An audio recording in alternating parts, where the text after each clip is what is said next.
আপনি ধর্ম নিয়ে কি বুঝেন? আসেন আমি আপনাদেরকে একটু ছোট্ট বাংলায় কিছু কথা বলি এবং আপনি শুধু এটা উপলব্ধি করেন।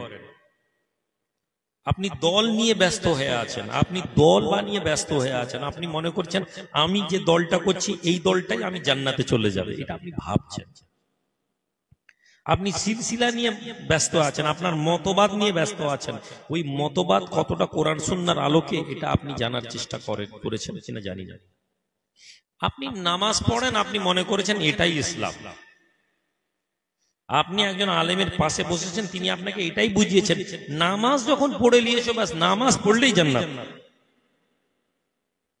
আপনি ভাবছেন আমি একদম ভোরবেলা নামাজ পড়ি, গ্রামে সব লোক ঘুমাচ্ছে, সুতরাং আমার থেকে বড় নামাজি তো গ্রামে খুব কম আছে, আমি মরলে জান্নাতে যাবো নি, তো কে যারা ঘুমাচ্ছে তারা যাবে।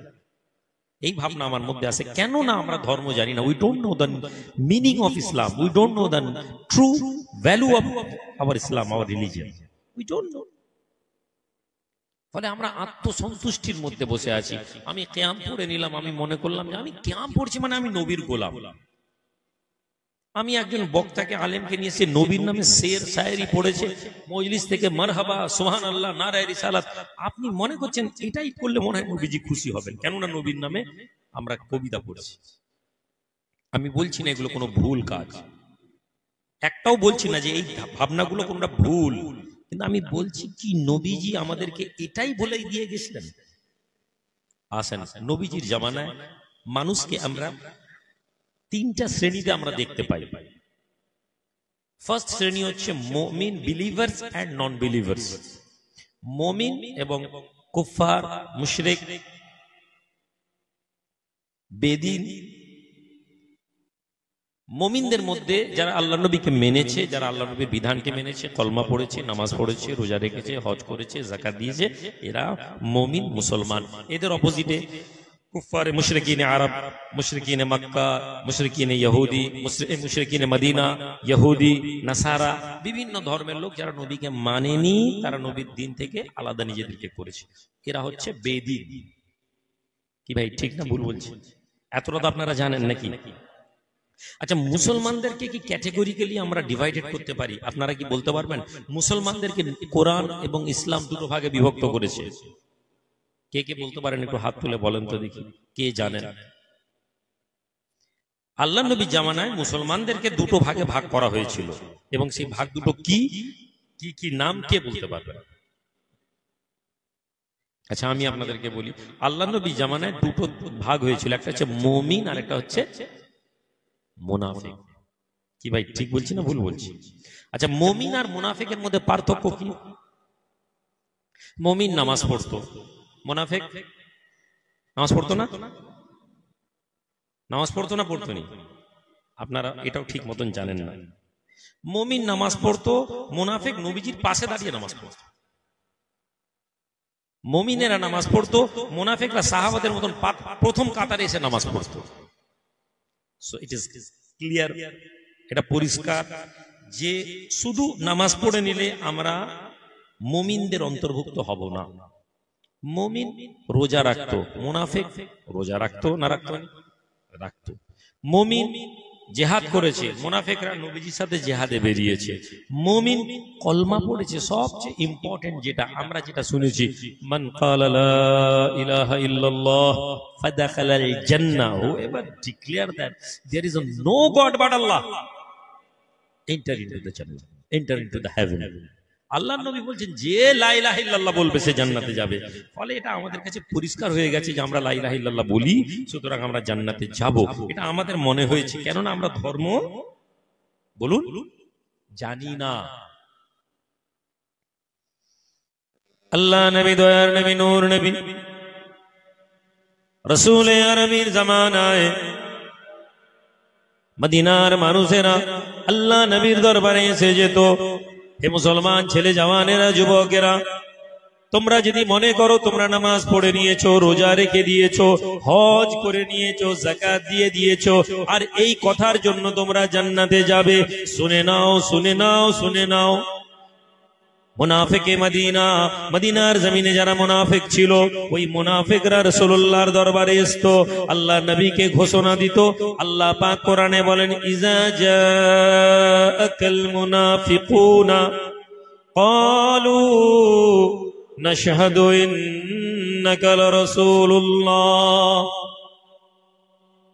আজকের জামানায় একদল লোক বলে আমরা ঘোষণা দিচ্ছি আমরা নবীকে ভালোবাসি, একদল যুবক বলে আমরা নবীর গোলাম, একদল যুবক বলে আমরা রাসূলুল্লাহর জন্য জান দিয়ে দেব, একদল যুবক বলে আমরা হচ্ছি নবীর জন্য সঠিক রাস্তায়, আমরা হচ্ছি সুন্নি এজন্য যে আমরা মিলাদ পড়ি, কিয়াম পড়ি। নবীজির দরবারে একদল মানুষ এসেছে, আর এই আশাটাকে কোন সাহাবী বর্ণনা করেননি, নবীজি বর্ণনা করেননি, স্বয়ং আল্লাহ কোরআনে ওই মানুষদের পরিচয় দেন, ওই লোকেদের পরিচয় দিচ্ছেন যে হে নবী, একদল লোক আসবে আর তারা চিল্লে চিল্লে ঘোষণা দিবে আমরা নবীকে মানি।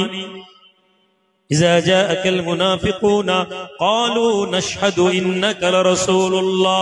হে নবী, আমরা ঘোষণা দিচ্ছি আপনি আল্লাহর রাসূল। তারা কি বলছে? আপনি আল্লাহর রাসূল, এই কথা বলছে। আমরা বলছি আমরা নবীকে মহব্বত করি, নবীর জন্য জান দিব। তারাও একই ধরনের ঘোষণা দিত, আপনিও একই ধরনের ঘোষণা দিচ্ছেন। আল্লাহ কোরআনে বলেন, আল্লাহু ইয়ালামু ইন্নাকা লারাসূলুহু। হে নবী, মুনাফিকরা বলুক আর নাই বলুক, আল্লাহ জানেন আপনি আল্লাহর রাসূল। এই এলাকার ছেলেরা, গোলদার যুবকেরা, জওয়ানেরা, জলসা শুনতে এসেছো, ওয়াজ শুনতে এসেছো, ধর্মকে জেনে যাও, শুধু গল্প শুনে চলে যেও না। তুমি বলছো আমরা নবীকে মানি, নবীকে মানি, আল্লাহ বলছেন আল্লাহ জানেন আমার নবী নবী, তুমি বলো অথবা না বলো। এরপরে আল্লাহ বলেন, ওয়াল্লাহু ইয়াশহাদু ইন্নাল মুনাফিকিনা লাকাযিবুন। হে নবী, আল্লাহ ঘোষণা দিচ্ছেন ওই মুনাফিকগুলো মিথ্যাবাদী। আল্লাহ ঘোষণা কি দিচ্ছেন? মুনাফিকরা, জোরে বলুন, জবাব দিন। মুনাফিকরা মিথ্যাবাদী। এটা আলগা হয়ে গেল কেন? নবী, আল্লাহ ঘোষণা দিচ্ছেন মুনাফিকরা মিথ্যাবাদী। আচ্ছা, কেন মিথ্যাবাদী বললেন নবী? কোরআনে আল্লাহ কেন মিথ্যাবাদী? কি ছিল অভাব? নামাজ ছিল, রোজা ছিল, হজ ছিল, সব ছিল, তবুও মুনাফিকরা মিথ্যাবাদী কেন? আপনি আমি দুনিয়া থেকে মারা গেলাম, আপনি মনে করছেন আমি একদম টানাটান মুসলমান, আমি টানাটান সুন্নি। আপনি ভাবছেন আপনি মরে গেলেন, কিয়ামতের দিনে আপনি কি দলিল দিবেন? আপনার কাছে দলিল থাকবে আল্লাহ আমি নামাজ পড়েছি, আল্লাহ আমি রোজা রেখেছি, আল্লাহ আমি নবীর নামে নাত পড়েছি, আল্লাহ আমি নবীর নামে কিয়াম পড়েছি, আল্লাহ আমি নবীর নামে মিলাদ করেছি। এর বাইরে আপনার কাছে কোনো দলিল নেই। মুনাফিকদের কাছে এই দলিলগুলো ছিল, সাহাবাদের কাছে এই দলিলগুলো ছিল।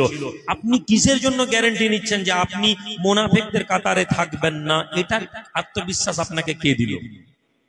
কেন আপনার মনে হচ্ছে যে মুনাফিকরা কি কারণে মুনাফিক হয়ে গেল? মুনাফিকরা তো সব আমল করেছে, মুনাফিকরা চিল্লে চিল্লে ঘোষণা দিয়েছেন নবী আল্লাহর নবী, কিন্তু আল্লাহ কোরআনে ওদের ঘোষণাকে প্রত্যাখ্যান করে দিয়েছেন, রিজেক্ট করে দিয়েছেন। কিসের জন্য? কি পার্থক্য আছে?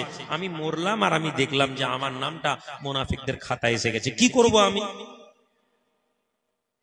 তাহলে আপনাকে জানতে হবে মুমিন হওয়ার জন্য কি কন্ডিশন ছিল, আর মুনাফিকদের মধ্যে কি ছিল যে মুনাফিকরা মিথ্যাবাদী হয়ে গেল, আর মুমিনেরা ওই নামাজ, ওই রোজা, হজ, ওই যাকাত দিল, ওই আমল করলো, মুনাফিকরাও করলো। একদল মানুষ রিজেক্ট হয়ে জাহান্নামে চলে গেল, একদল লোক জান্নাতে গেল। তাহলে কি ছিল? ওই সিমটমটা আমাদেরকে বুঝতে হবে। মুমিনের সিমটম আল্লাহ কোরআনে বলছেন যদি আপনার মধ্যে থাকে, গোলদার লোক আরামে ঘুমাও, গোলদার লোক আত্মবিশ্বাসী হয়ে যাও। গোলদার ছেলেরা বলো যে হ্যাঁ হ্যাঁ, এই তো কোরআনের কথা আমার সাথে মিলে যাচ্ছে।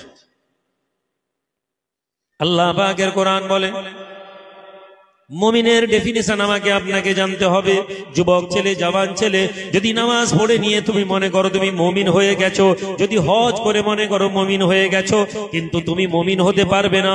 মুমিনের ডেফিনিশন আল্লাহর কোরআন বলে, ইন্নামাল মুমিনুনা আল্লাযীনা ইযা যুকিরাল্লাহ ওয়াজিলাত কুলুবুহুম। হে বিশ্বের যুবকেরা, জওয়ানেরা, মুমিন ওই ব্যক্তি, মুসলমান ওই ব্যক্তি হবে, মুমিন ওই ব্যক্তি হবে। আল্লাহর কোরআনে মুমিনের ডেফিনিশন দেওয়া হচ্ছে, who is the believers? Those the people are believers. Innamal mu'minuna alladhina idha zukira Allah wajilat qulubuhum. যখন তারা আল্লাহর কথা শোনে, তাদের কাছে আল্লাহর স্মরণ করা হয়, আলোচনা করা হয়, ওই লোকগুলো কি করে?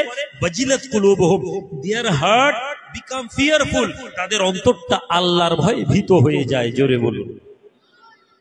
কি ভোলদার মানুষ আমাদের অন্তর, আল্লাহর কথা শুনলে ভয়ে ভীত হয়ে যায়। ওয়াইজা তুলিয়াত আলাইহিম আয়াতি, और मोमिन वो शख्स हो जाएगा, अल्लाह के कलाम जब उनके सामने जिक्र किया जाएगा, अल्लाह के कुरान जब उन लोगों के सामने तिलावत किया जाएगा, अल्लाह का कुरान फरमा रहे हैं ज़ादतहुम ईमाना, और उनके ईमान बुलंद हो जाता है। Their belief system is increasing, তাদের ঈমানটা বৃদ্ধি পায় যখন তারা কোরআনের কোনো কথা শোনে, আল্লাহর কোনো কথা শোনে, সঙ্গে সঙ্গে তাদের আত্মবিশ্বাস দ্বিগুণ হয়ে যাবে। আপনাকে এবার বুঝতে হবে যে এই অন্তরের খেলা। সবকিছু মুখে বললে কতটাই গুরুত্ব আছে সেটা পরে, মুখে বললে আপনি পাস করবেন না। মুখের সাথে একটা কানেকশন আছে অন্তরের। এই জন্য আল্লাহ নবী বলছেন ইন্নাল্লাহা লা ইয়ানজুরু সুআরিকুম বাল ইয়ানজুরু কুলুবুকুম, আল্লাহ তোমাদের চেহারাটা দেখবেন না, চেহারাটা কালো, চেহারাটা গোরো, চেহারাটা ফর্সা, চেহারাটা খারাপ, চেহারাটা ভালো, না না, আল্লাহ তোমাদের চেহারা দেখবেন না, বাল ইয়ানজুরু কুলুবুকুম, আল্লাহ তোমাদের অন্তরটা দেখবেন। ওই অন্তরে তোমার কি অবস্থা, ওই অন্তরে ইসলাম সম্পর্কে তুমি কেমন, ওই অন্তরে আল্লাহর কোন জায়গাকে আল্লাহকে রেখেছো।